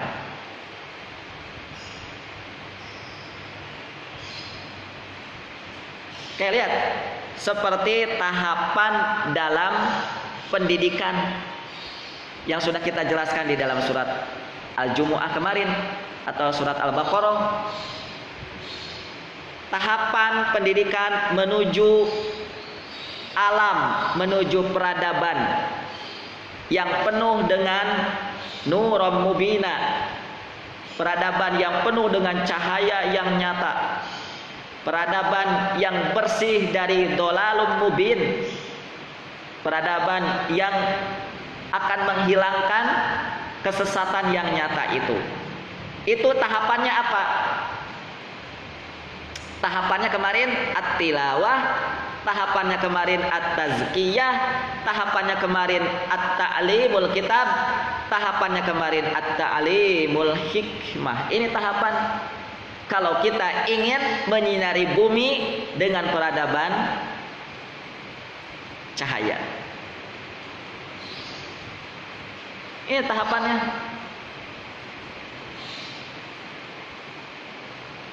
Itu setiap tahapan itu teman-teman, setiap tahapan itu harus antum lalui dengan kegembiraan. Basyiru ij'alu tariqatikum al-bisyarah, harus gembira. Gitu kata Quran. Kata Nabi. Setiap tahapan yang antum lalui tadi itu, antum ketika tilawah, antum ketika menghafal Quran, antum ketika tadabbur Quran itu harus dilalui dengan apa? Kegembiraan.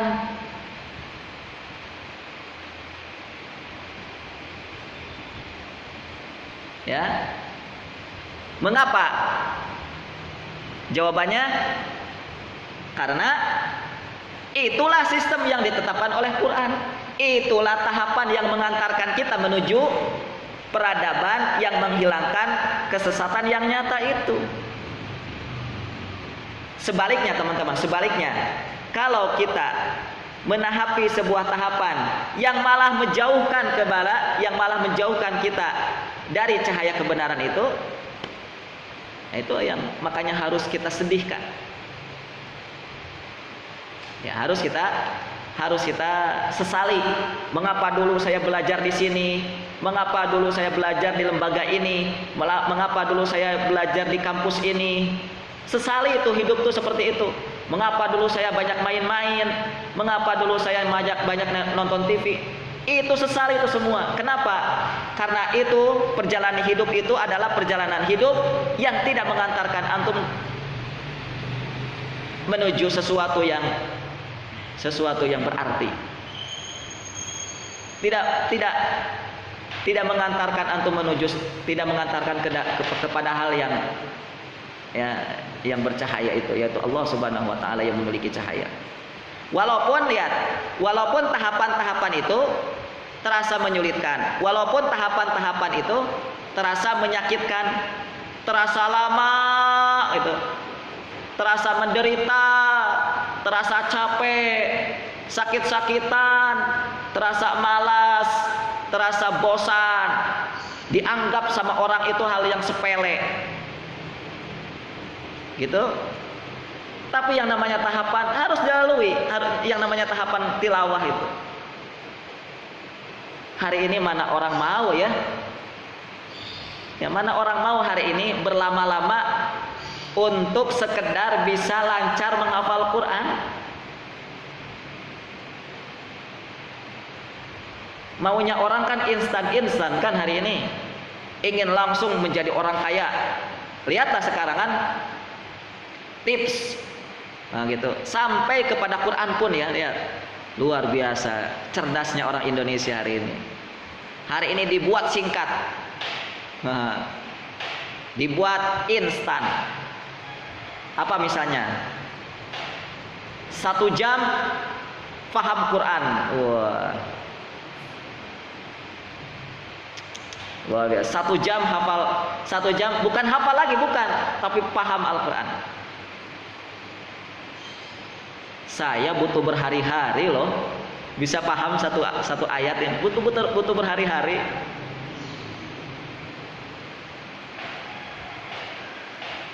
Imam Syafi'i butuh 3 hari,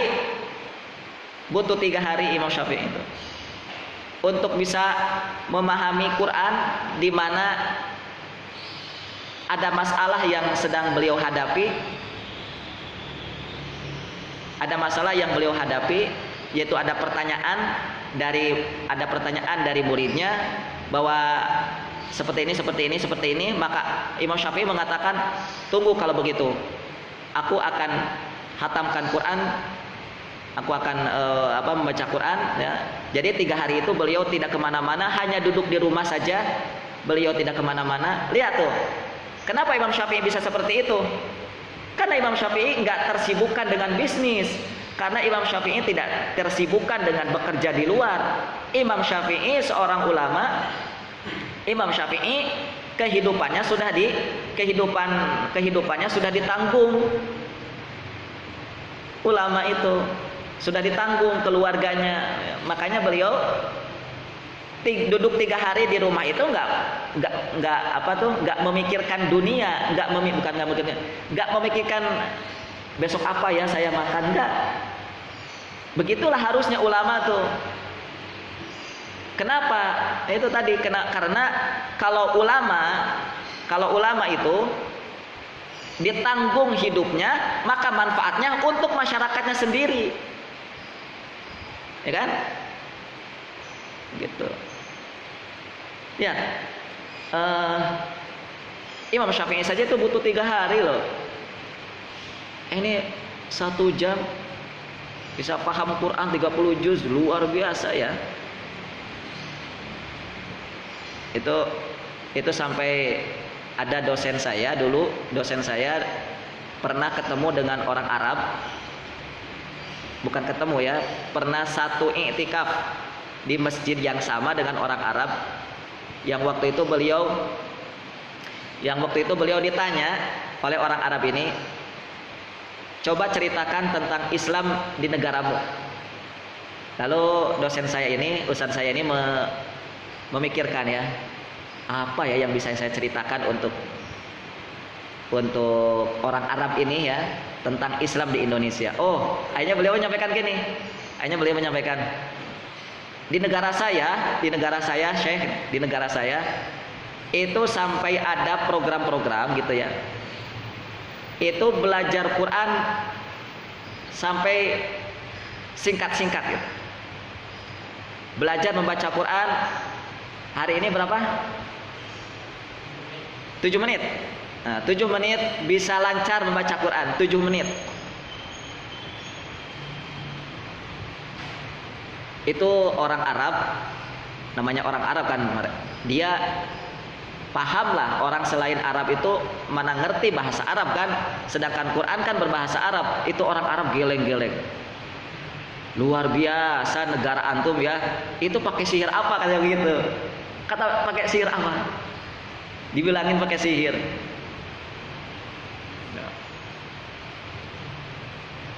Itu Indonesia gitu ya. Tapi nggak tahu nih. Ya mungkin oke lah. Tapi yang jelas teman-teman, yang namanya tahapan, yang apalagi itu sudah dibuatkan sistemnya harus dijalani. Ya, makanya ya tilawah ini yang mana di situ masuk kepada pembelajaran bahasa Al-Qur'annya, yaitu membereskan bacaan Qur'annya dari kata tilawah itu ya. Bereskan bacaan Qur'annya. Yang kedua, kata tilawah itu masuk di dalamnya menghafal Quran. Kata tilawah itu kenapa? Memangnya dulu para sahabat bisa membacakan Al-Quran itu dengan cara apa? Apakah dengan cara seperti kita membuka mushaf begitu? Yo baca Quran. A'udzubillahi, dibuka mushaf, dibaca a'udzubillahi minasyaitonirrajim. Apa begitu? Enggak kan? Para sahabat itu kenapa bisa tilawah Al-Quran? Ya karena ada di sini Qurannya, sudah ada di kepala mereka, bahkan sudah ada di dada mereka. Makanya tilawah itu dua hal setidaknya, membaca Quran dengan baik dan menghafal Quran dan menghafalkan. Kalau mau apa? Kalau mau generasi cemerlang di masa sahabat pindah ke generasi kita gitu. Kita kecipratan. Nah kita coba lihat, ngubek-ngubek di tilawah ini nggak sabaran kita kok. Ada saja alasannya. Bahkan bukan ada saja ya. Bahkan ini sampai dibuat-buat alasan.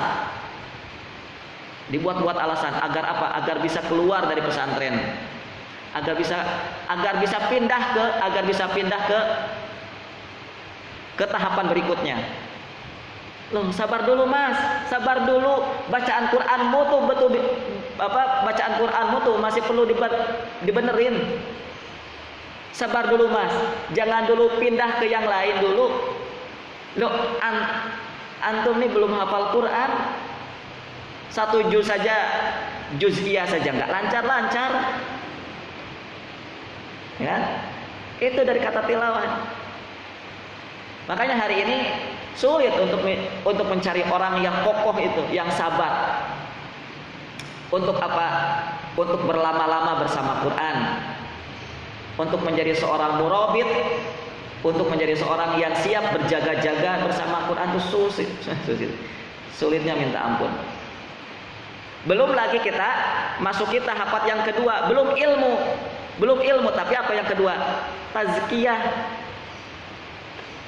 Loh, kita bacaannya belum beres, hafalan Quran belum beres, ditazkiyah juga tidak mau, langsung loncat belajar ilmu Quran. Belajar apa? Belajar ini, belajar itu. Lompat itu namanya. Lompat. Tahu nggak yang namanya lompat? Kira-kira rasanya gimana? Enak apa enggak? Lompat. Ini tangga itu kan gini, satu tangga pertama, dua tangga ketiga, gitu. Kalau antum naik tangga tapi loncat, bukan tahap begitu ya. Naik ke tangga yang keempat dengan cara loncat. Gimana hasilnya? Gimana nanti keadaan kakinya? Hah? Mau nyoba? Mau? Itu ada tangga di asrama antum nih. Coba loncat. Jangan nginjek kaki di tangga pertama. Jangan nginjek kaki di kaki yang kedua, di tangga yang kedua. Langsung kalau mau antum merasa super power gitu, langsung loncat ke tangga kelima, coba.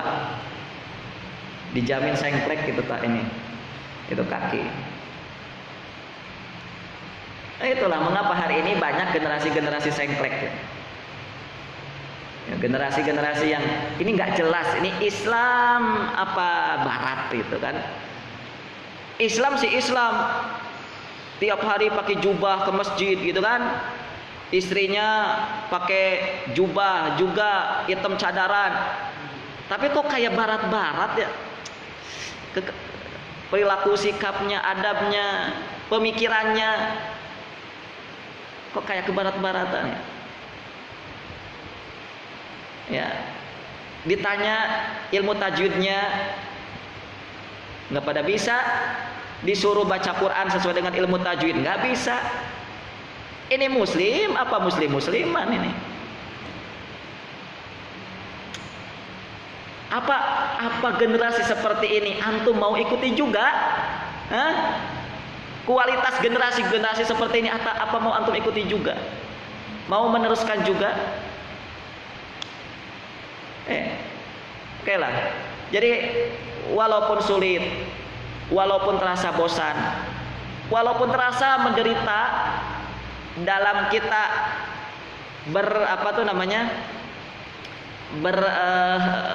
berada di tahapan tilawah ini, harus siap kita jalani.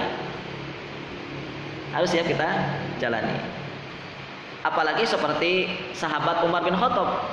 Sahabat Umar bin Khattab berapa tahun coba belajar Quran surat Al-Baqarah? 12 tahun.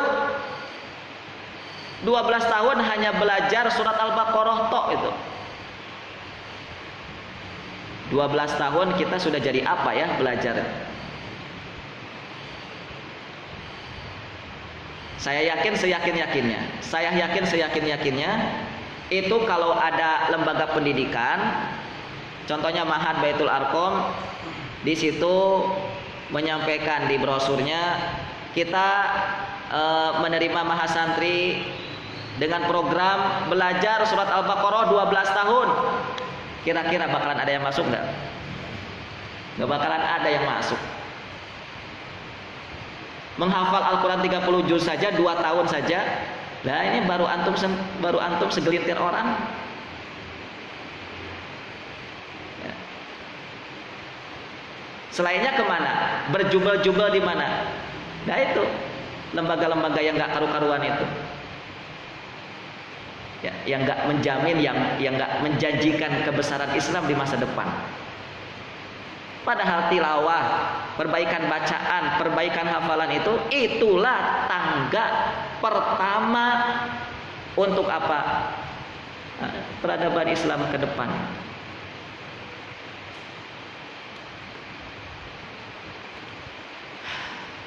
Ya. Tuh, sudah masuk 10:30 lagi. Baru ini. Basyiru anfusakum wa ghairikum. Ya, dari kalimat Nabi basyiru wala tunafiru itu para ulama menjelaskan yang keduanya basyiru anfusakum wa ghairikum, masukkanlah kegembiraan ke dalam dirimu dan ke dalam diri orang lain. Makanya ini pula yang sedang saya lakukan, ini pula yang sedang kami lakukan dengan memberikan kajian pendidikan seperti ini ya, dengan memberikan kajian pendidikan Quran di majelis tadabbur ini. Salah satu tujuan kami adalah ingin menghadirkan kegembiraan, ingin menghadirkan keoptimisan dalam diri kita. Yuk optimis, antum sudah benar duduk bersama Quran, duduk berlama-lama bersama Quran, antum sudah benar. Gembira di sini. Karena antum sedang berada di jalan yang benar gitu. Lalu berikutnya, idza amilta amalan sholihan fabasyir nafsaka bi annahu sayuqabbil minka idza ittaqaitallah fika. Dari kata basyir itu ya, basyiru wala tunafiru, bergembiralah. Kenapa Nabi menyuruh kita gembira? Baik, lihat. Apabila kalian melakukan satu amal baik, idza amilta amalan sholihan, apabila kalian melakukan satu amal baik, maka fabasyir nafsaka. Maka Nabi menyuruh kita untuk bergembira. Gembirakanlah dirimu wahai muslimin, gembirakanlah. Bi annahu sayuqabbil, sesungguhnya Allah akan menerima amal baikmu itu apabila di dalam hatimu ada dua rasa. Apabila di dalam hatimu ada rasa takut atau takwa kepada Allah Subhanahu wa taala. Sebagaimana di dalam ayat Allah mengatakan innama yataqabbalullahu minal muttaqin, sesungguhnya Allah menerima amal dari orang-orang yang bertakwa. Jadi setiap tahapan, setiap jalan, setiap langkah yang dilalui kalau ingin diterima Allah, ya, kalau Allah ingin menerima syaratnya dua. Satu, amal itu, tahapan itu, langkah-langkah itu harus soleh dulu, harus baik, harus benar, soleh, baru Allah terima. Soleh dulu. Yang kedua, harus takwa di dalam diri kita, ada takwa, ada rasa takut kepada Allah.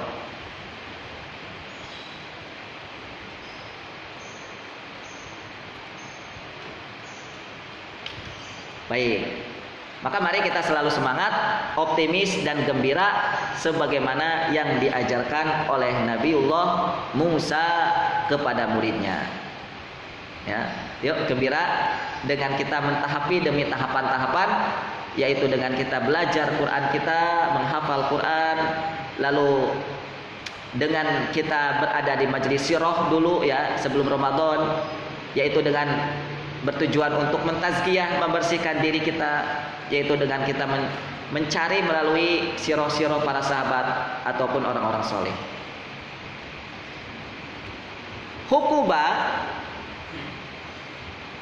Hukuba yang ini menjadi arti dari kalimat bertahun-tahun atau berpuluh-puluh tahun. Hukuba ini kata Abdullah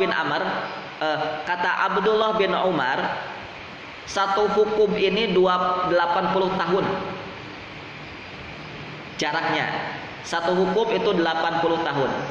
Kalau kata Imam Mujahid, beliau mengatakan satu hukum ini 70 tahun.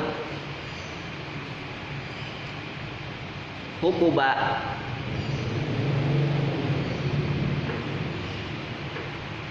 Jadi artinya apa? Artinya bahwa kalaupun aku tidak bertemu dengan guruku, maka aku akan terus berjalan walaupun 80 tahun lamanya.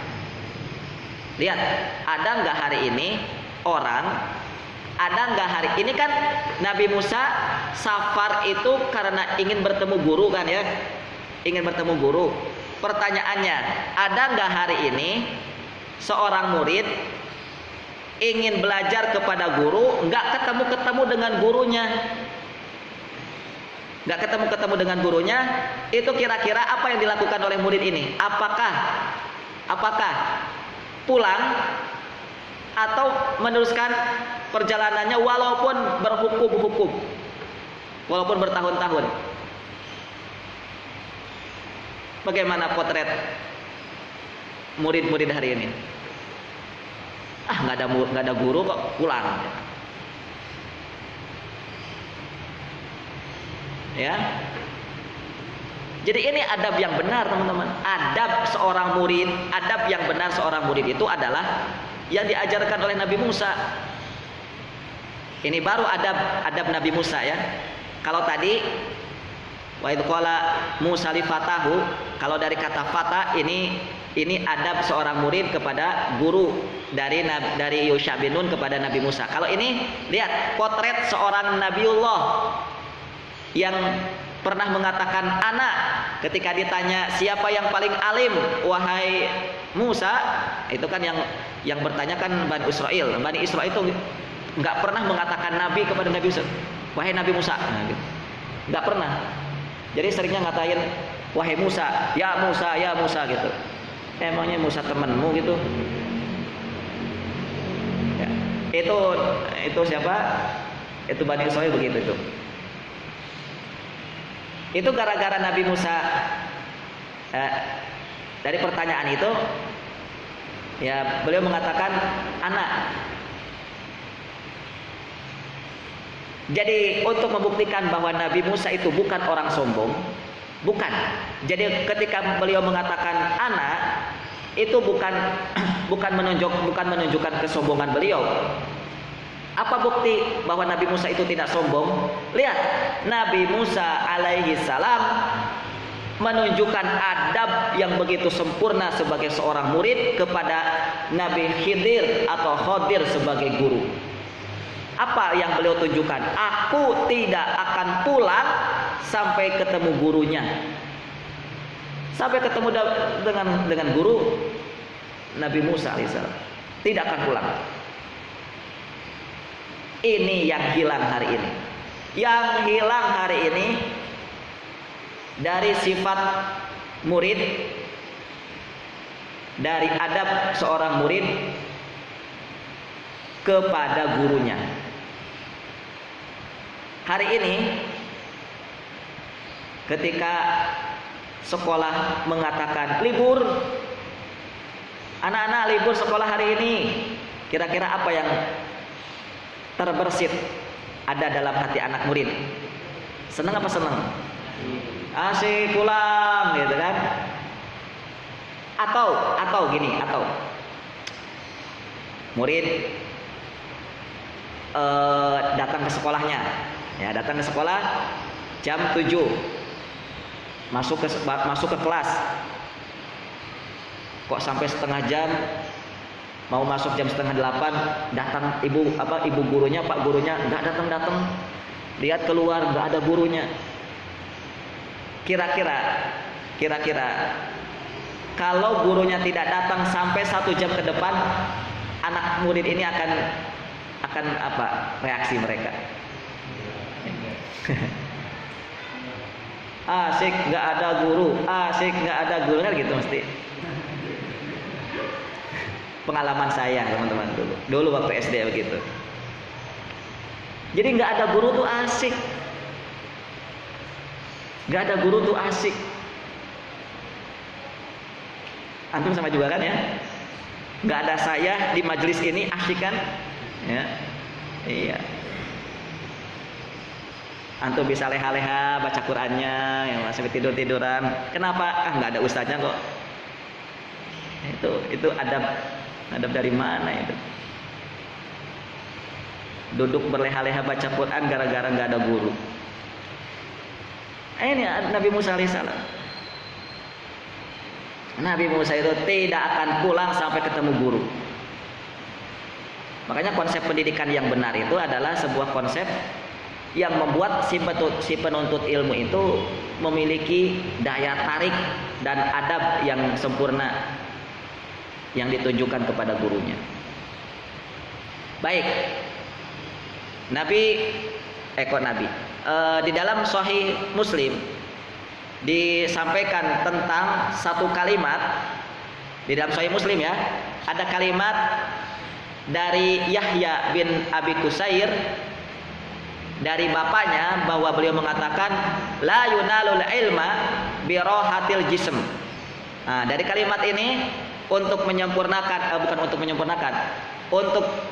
membantu memahamkan juga, menambah memahamkan juga dari kalimatnya Nabi Musa, hukuba, aku akan terus berjalan berlelah-lelah. Gitu. Ini dibantu oleh kalimat ini. La yunalul ilm bi rahatil jism. Ilmu tidak akan dapat dengan tubuh yang santai-santai. Jadi dengan santai saja ilmu itu tidak akan didapat. La yunal. Mencari ilmu, duduk bersama ahli ilmu dengan santai itu saja tidak dapat, apalagi sambil ngantuk, apalagi sambil bermain-main, apalagi sambil bercanda-canda, sama tidak akan dapat ilmu itu. Maka ajaran bahwa belajar itu santai, belajar itu harus santai, ada nggak orang yang mengatakan begitu tuh? Ya harus santai dong belajar tuh. Atau gini, belajar sambil bermain. Nah, gitu itu baru ini ya. Baru ini kalimat familiar. Kalimat yang sering dibunyikan oleh konsep hari ini, belajar sambil bermain. Nah, itu konsep bukan dari Islam. Kalau apa? Kalau belajarnya sambil santai atau bermain. Yuk kita masuki lagi dengan kalimat dari Allah Subhanahu wa taala, perintah untuk Nabiullah Yahya alaihissalam. Allah mengatakan, "Ya Yahya, khudil kitaba biquwwah." Wahai Yahya, ambillah kitab itu dengan kekuatan. Biquwwah, dengan kekuatan di sini maknanya dengan kamalil quwwah, dengan kekuatan yang sempurna.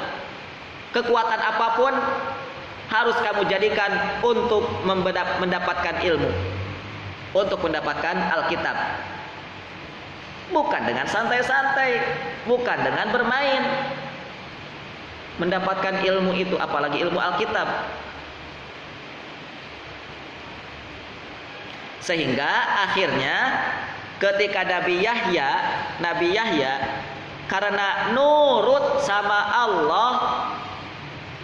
Allah, yaitu belajar ilmu dengan penuh kekuatan, akhirnya Allah kasih hikmah ketika beliau dalam usia belum balik.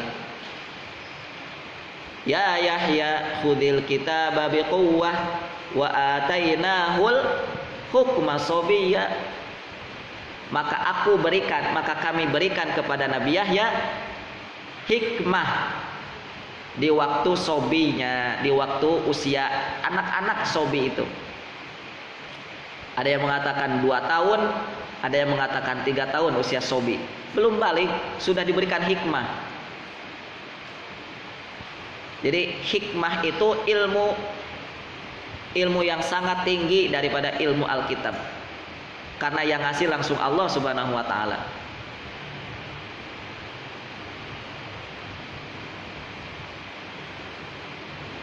Al-Imam Syafi'i rahimahullah mengatakan, wa man lam yaduk dzullat ta'allumi sa'atan.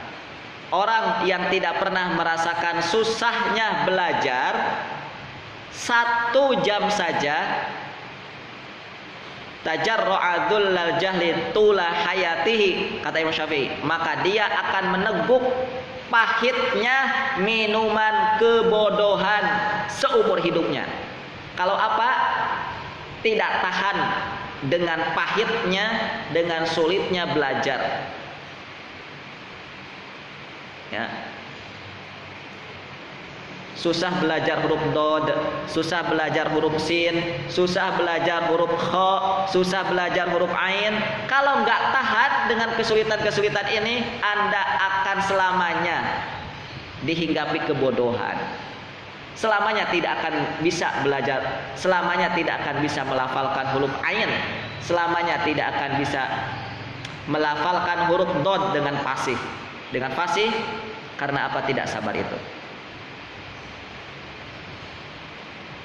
Wa man fatahu ta'limu waqta syababihi. Orang yang kehilangan masa belajarnya di waktu mudanya. Antum masa muda nih ya, alhamdulillah sekarang bersyukur kepada Allah. Allah mudahkanlah kaki antum untuk melangkah ke tempat ini untuk belajar. Namun kalau ada pemuda yang waktunya dihabiskan untuk game, untuk bermain-main, maka kata Imam Syafi'i gimana? Fakabbir alaihi arba'an liwafatihi. Maka bacalah 4 takbir, 4 kali takbir untuk menyolatinya. Artinya apa? Artinya dia seolah-olah sudah menjadi mayat. Karena sholat mayat itu takbirnya 4 kali. Sholat jenazah takbirnya 4 kali. Allahu Akbar, Allahu Akbar, Allahu Akbar, Allahu Akbar. Yuk sekarang kita takbir 4 kali yuk.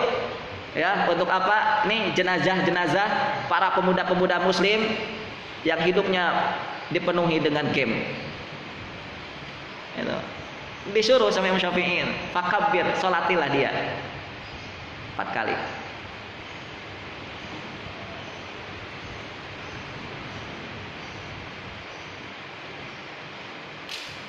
Wadatal fata ay wa hayatil fata wallah bil ilmi wat tuqa. Al-Imam Syafi'i mengatakan keberadaan seorang pemuda, nilai seorang pemuda itu dilihat dari apa? Dia baru dikatakan pemuda, dia baru dikatakan fata. Nilainya dilihat dari apa? Al-ilmu wat taqwa. Ilmu dan ketakwaan.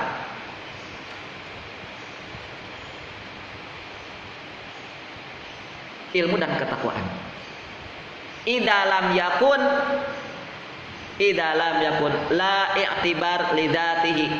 Apabila tidak ada keduanya, apabila tidak ada takwa dan ilmu, maka tidak ada arti keberadaannya di muka bumi ini. Tuh, lihat makanya kan? Gitu. Kalau sudah hadir di masa depan peradaban Islam, gitu. Kemudian kita hidup di masa depan, kita hidup di masa peradaban Islam itu dianggap oleh Imam Syafi'i tidak ada artinya. Kalau tidak ada artinya apa? Bagaikan sampah. Makanya saya berulang-ulang dari tadi itu. Jangan jadikan diri kita ini sebagai sampah peradaban Islam nanti. Kalau apa? Di dalam hati kita tidak ada ilmu dan ketakwaan. Di dalam jiwa kita ini tidak ada ilmu dan ketakwaan.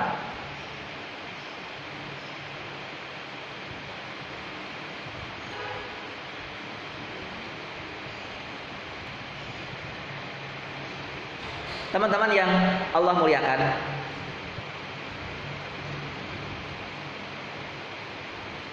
maka kalau begini, ini terakhir ya, karena juga sudah masuk jam 11. Maka kalau begini, kalau ilmu hanya baru bisa kita miliki, hanya baru kita bisa dapat dengan kekuatan, dengan kesungguhan, bukan dengan santai-santai, maka kita jangan terperdaya dengan fasilitas. Kita jangan terperdaya dengan gedung, dengan materi, dengan fasilitas yang membuat nyaman para murid,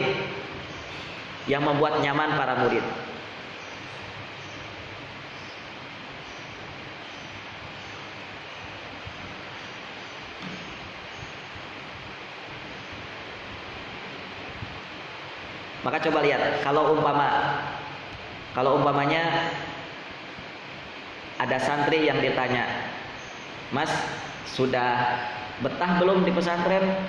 "Alhamdulillah sudah, Pak." "Oh gitu, alhamdulillah kalau gitu.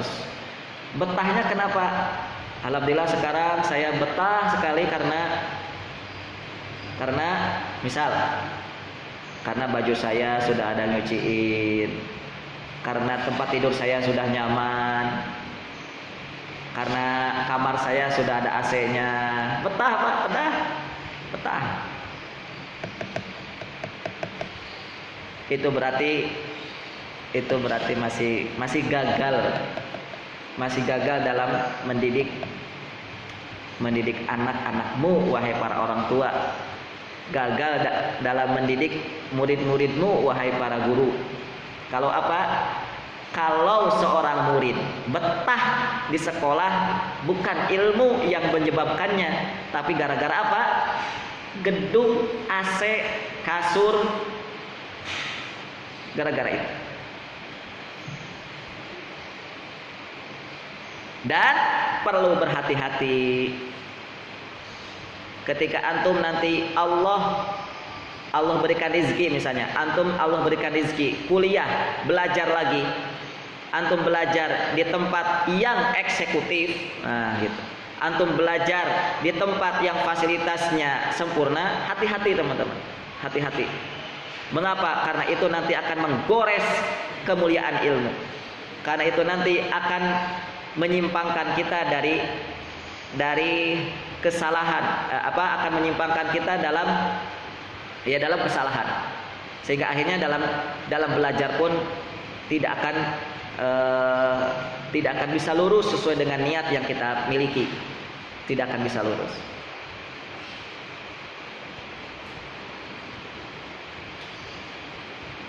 Dan di dalam Islam, di dalam ilmu Islam bahwa yang namanya ilmu, ya, yang namanya ilmu itu yang dikatakan ilmu itu, kata Islam, fis sudur la fis sutur. Ilmu itu, yang dikatakan ilmu itu, al ilmu fis sudur. Ilmu itu di dada. La fis sutur. Ilmu itu bukan ada di tulisan, bukan ada di laptop, bukan ada di HP, bukan ada di buku. Maka selama di dada kita belum ada ilmu, maka kita tidak layak digelari ahli ilmu. Nah, karena ilmu itu ada di sini, ada di dada kita. Oleh karena itu, karena dalam konsep pendidikan Islam ilmu itu harus sampai ke dalam dada, maka harus ikuti itu tahapan apa? Al-hifdz, menghafal. Yo, lagi-lagi menghafal. Lo gimana ilmu bisa masuk ke dada? Wong nggak dihafal. Gimana ilmu masuk ke dada? Ya, ke otak saja nggak nyampe, artinya nggak dihafal. Ilmu baru masuk ke dada kalau melalui ini dulu. Baru masuk ke dada di sini. Itu ilmu, kemanapun antum pergi, ilmu akan selalu mengikuti. Itu artinya masuk ke dada. Ketika antum membutuhkan apa, ilmu yang ada di dada antum ini siap melayani. Nah, gitu. Itu namanya ilmu kalau sudah di dada.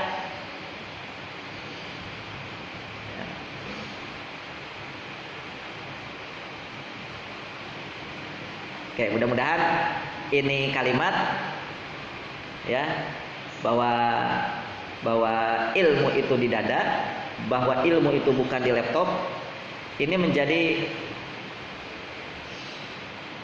menjadi cikal bakal kita untuk tidak lagi berputus asa di dalam menghafal Quran.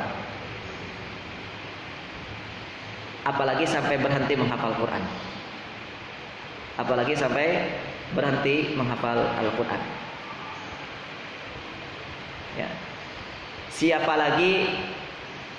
Kepada siapa lagi Allah serahkan Islam ini kecuali kepada kita hari ini. Ya, kepada kita hari ini. Maka kalau kita ingin menghadirkan Islam untuk di bumi ini nanti di masa depan, maka kita harus mengikuti apa yang telah diputuskan oleh Al-Quran, apa yang sudah ditetapkan oleh Al-Quranul Karim. Baik, itu kita selesaikan baru ayat yang ke-60-nya. Walaupun tidak sampai detail, ya, tidak kami detailkan.